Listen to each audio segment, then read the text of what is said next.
بسم اللہ الرحمن الرحیم۔ السلام علیکم ناظرین، امید ہے کہ آپ بالکل خیریت سے ہوں گے۔ اردو سٹوری ٹائم میں خوش آمدید۔ کہانی شروع کرنے سے پہلے آپ سے ریکویسٹ ہے کہ اگر آپ نے ابھی تک ہمارا چینل سبسکرائب نہیں کیا تو پلیز اسے سبسکرائب کر لیں اور بیل آئیکن کو بھی کلک کریں تاکہ نئی آنے والی ہر ویڈیو کی نوٹیفیکیشن آپ کو آسانی سے مل سکے۔ جی ناظرین، آج جو کہانی ہے وہ ہے محنت کی کمائی۔ ایک لوہار کا ایک ہی بیٹا تھا مگر بہت سست اور کاہل۔ سارا دن آوارہ گردی میں ضائع کر دیتا تھا۔ وقت گزرتا رہا لیکن لوہار کے بیٹے میں کوئی تبدیلی نہ آئی۔ جب تک باپ کام کرتا رہا آرام سے گزر بسر ہوتی رہی۔ پھر وقت نے اسے بوڑھا کر دیا تو زندگی بہت مشکل ہو گئی۔ ایک دن لوہار پریشانی کے عالم میں بیوی سے مخاطب ہوا، ہم پر لعنت ہے کہ ہم نے ایک ایسا بیٹا جوان کیا جو کسی کام کا نہیں اور کاہل اور نکھٹو ہے۔ سوچو ذرا، اب بھی اگر اس نے کام نہ کیا تو ہم کھائیں گے کہاں سے؟ میں بوڑھا اور لاچار ہو گیا ہوں، مجھ سے کچھ نہیں ہوتا۔ لیکن اب بھی وقت ہے، اسے کہو کوئی کام سیکھے اور پیسہ کمائے۔ آج ہی سے کام شروع کر دے ورنہ زندگی بہت مشکل ہو جائے گی۔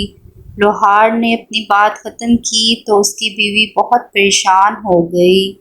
وہ جانتی تھی کہ اس کا بیٹا اس قابل ہے ہی نہیں کہ کچھ کر سکے، پیسہ کمانا تو بہت دور کی بات ہے۔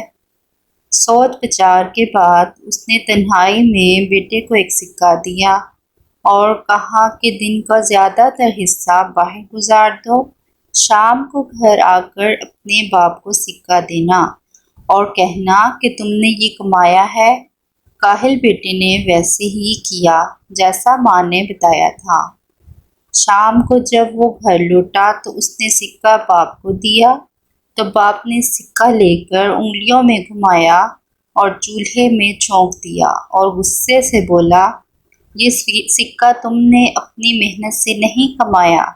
بیٹا خاموش ہو گیا کیونکہ وہ سمجھا کہ باپ کو حقیقت کا علم ہو گیا ہے۔ دوسرے دن ماں نے بیٹے کو ایک سکہ دیا اور کہا کہ گھر سے نکل جاؤ اور سارا دن بھاگ دوڑ میں گزار دو۔ شام کو تمہارے چہرے پہ تھکاوٹ ہوگی تو تمہارے باپ کو یقین آ جائے گا کہ یہ سکہ تم نے اپنی محنت سے کمایا ہے۔ بیٹے نے ویسا ہی کیا اور شام کو سکہ باپ کے ہاتھ میں تھما دیا۔ اس نے چند لمحے سکہ انگلیوں میں گھمایا اور اسے بھی چولہے میں جھونک دیا اور سختی سے بولا، تم نے پھر مجھے دھوکہ دینے کی کوشش کی، یہ سکہ تمہاری محنت کی کمائی کا ہرگز نہیں ہے۔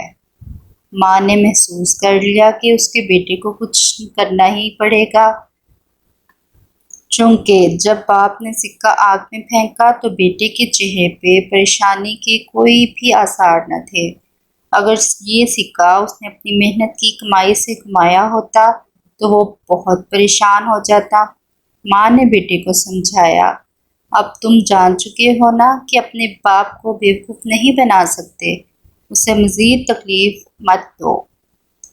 جاؤ کوئی کام ڈھونڈو، یہ پرواہ نہیں کہ تم کتنے پیسے کماتے ہو، جو بھی کما کر لاؤ باپ کو دو اور اسے بتاؤ کہ تم اپنے پاؤں پہ کھڑے ہو گئے ہو۔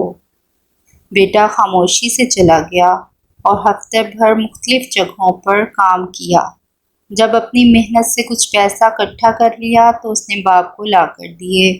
باپ نے سکے مٹھی میں لیے اور گھمائے اور پھر انہیں آگ میں جھونک دیا اور بولا، مجھے یقین نہیں آتا کہ یہ تمہاری ہی کمائی کے ہیں۔ بیٹے نے جب یہ سنا تو آگ کی طرف بڑھا اور غصے کے عالم میں بولا، یہ آپ نے کیا کیا؟ میں نے ہفتے بھر صبح سے شام تک محنت مزدوری کی، یہ پیسے اکٹھے کیے اور آپ نے آگ میں پھینک دیے۔ باپ نے بیٹے کی طرف دیکھا اور مسکرا کر کہنے لگا، اب مجھے یقین آ گیا ہے کہ سکے تم نے اپنی ہی محنت سے کمائے ہیں۔ بیٹا، جو سکے تمہیں بغیر محنت کے ملے انہیں آگ میں پھینکنے سے تمہیں کوئی تکلیف نہیں ہوئی۔ مگر اپنی محنت سے کمائے گئے سکوں کی خاطر تم نے آگ میں ہاتھ ڈالنے سے بھی گریز نہیں کیا۔ اب میں اپنے بیٹے سے شرمندہ نہیں ہوں بلکہ مجھے اب اس پر بہت فخر ہے کیونکہ وہ محنت کرنے لگا ہے۔ جی ناظرین، امید ہے کہ آپ کو آج کی کہانی بہت پسند آئی ہوگی، تو پلیز اس کو لائک اور شیئر بھی کر دیں، اور اگر ابھی تک آپ نے ہمارا چینل سبسکرائب نہیں کیا تو پلیز اسے بھی سبسکرائب کر لیں اور بیل آئیکن کو بھی کلک کریں تاکہ ہر نئی آنے والی ویڈیو کی نوٹیفیکیشن آپ کو آسانی سے پہنچ سکے۔ اگلی کہانی تک کے لیے مجھے اجازت دیجیے۔ شکریہ۔ اللہ حافظ۔